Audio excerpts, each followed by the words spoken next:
তৎকালীন সুবে বাংলা তথা বাংলা, বিহার, উড়িষ্যার রাজধানী মুর্শিদাবাদ অনন্য হয়ে আছে নবাবী আমলের বিভিন্ন স্থাপনার জন্য, যার মধ্যে সবচেয়ে আকর্ষণীয় ও দৃষ্টিনন্দন স্থাপনার নাম হাজারদুয়ারি। আজকের ভিডিওতে আপনাদেরকে ঘুরিয়ে দেখাবো হাজারদুয়ারি প্যালেস, আর সেই সাথে জানানোর চেষ্টা করব এর ইতিহাস।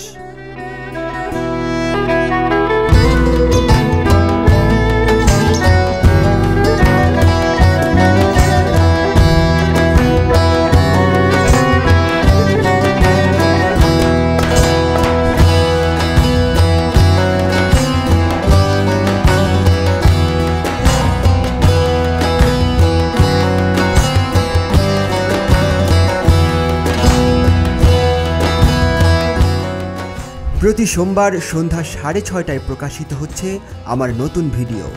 ফেসবুকে আমাকে ফলো এবং ইউটিউবে সাবস্ক্রাইব করে রাখতে ভুলবেন না। সেই সাথে আপনাদের লাইক এবং কমেন্ট আমাকে পরবর্তী ভিডিও বানাতে উৎসাহ দেবে। আমার মতো সম্ভবত অনেকেই জানতেন এই হাজারদুয়ারি প্যালেসটি নবাব সিরাজউদ্দৌলা নির্মাণ করেছিলেন, কিন্তু আপনার জানা তথ্যটি সঠিক নয়। এই হাজারদুয়ারি প্যালেসটি নবাব সিরাজউদ্দৌলা নির্মাণ করেন। তবে কে নির্মাণ করেছিলেন এই হাজারদুয়ারি প্যালেস?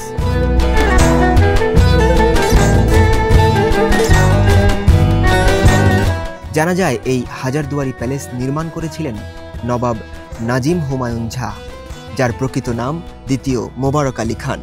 তিনি ছিলেন মীর জাফরের বংশধর, কিন্তু প্রকৃত ইতিহাসটা আসলেই চাপা পড়ে গেছে। এখানে যতগুলো লোকাল গাইড বা যারা আছেন তাদের দাবি এই যে ভবনটি এটা ব্রিটিশরা নির্মাণ করেছিল, তবে কেউ কেউ বলেন এটা ইউরোপীয়রাও নির্মাণ করেছিল। তবে ইতিহাস থেকে যতটুকু জেনেছি, নবাব নাজিম হুমায়ুন ঝা তিনি ইউরোপীয় স্থাপত্যবিদদের এখানে নিয়ে এসে তাদের দ্বারা এই প্রাসাদটি নির্মাণ করেন।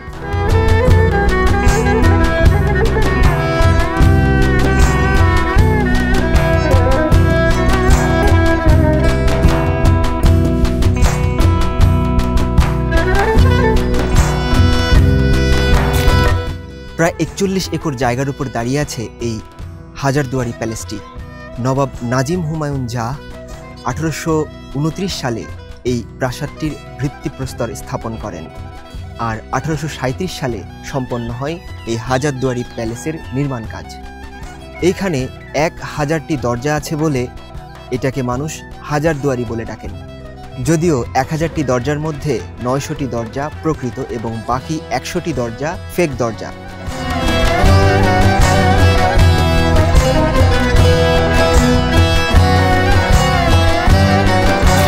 আর এই ফেক দরজাগুলো মূলত রাখা হয়েছে এই দুর্গের মধ্যে বা প্রাসাদের মধ্যে, যাতে শত্রুপক্ষ ঢুকে বিভ্রান্ত হয়ে যায় যে আসলে কোন পথ দিয়ে তারা আক্রমণ করবে।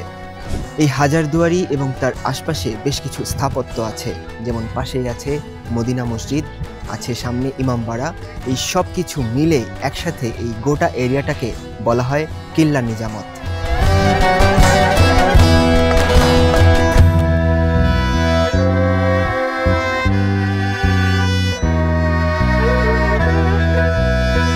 ইমামবাড়া নিয়ে পৃথক একটি ভিডিও থাকবে আপনাদের জন্য। সেই ভিডিও মিস না করতে চাইলে এখনই ফেসবুকে আমাকে ফলো এবং ইউটিউবে সাবস্ক্রাইব করে রাখতে ভুলবেন না। মানুষ একে হাজারদুয়ারি বলে ডাকলেও নবাব নাজিম হুমায়ুন ঝা এটাকে বড় কুঠি বলে ডাকতেন। এই হাজারদুয়ারির ঠিক সামনেই আছে মদিনা মসজিদ। এই যে মসজিদটা দেখছেন, এটাই সেই মদিনা মসজিদ।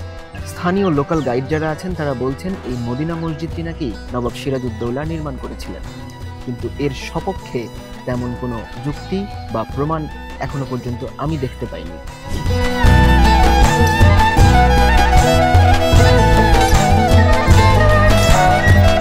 মদিনা মসজিদ ছাড়াও হাজারদুয়ারির মধ্যে আরও একটি মসজিদ আছে। সেই মসজিদের নাম নাকি হলুদ মসজিদ, যদিও এই মসজিদ সম্পর্কে বিস্তারিত কোনো তথ্য পাইনি আমি।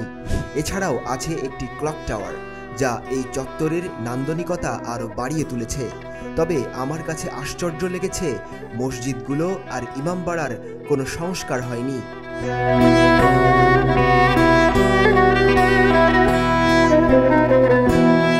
শুধু মূল প্রাসাদ আর ক্লক টাওয়ারটিকেই সংস্কার করে সৌন্দর্যমণ্ডিত করে রাখা হয়েছে।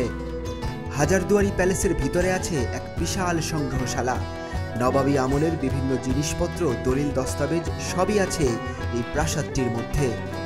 সঙ্গত কারণেই এর ভেতরে ভিডিও করা সম্ভব হয়নি। এর মধ্যে সেই আশ্চর্য আয়না রয়েছে, যাতে আপনি আপনার নিজের মুখ দেখতে পাবেন না, কিন্তু আপনার পাশে দাঁড়ানো ব্যক্তিটির মুখ ঠিকই দেখতে পাবেন। রয়েছে অসংখ্য অস্ত্র, এমনকি নবাব সিরাজউদ্দৌলাকে যে ছুরি দিয়ে হত্যা করা হয়েছিল সেটাও রাখা আছে বর্তমানের এই মিউজিয়ামে। আবেগ আর বেদনায় ভরপুর ইতিহাসের সাক্ষী হয়ে আজকের মতো বিদায় নিচ্ছি। দেখা হবে পরবর্তী ভিডিওতে ইনশাআল্লাহ।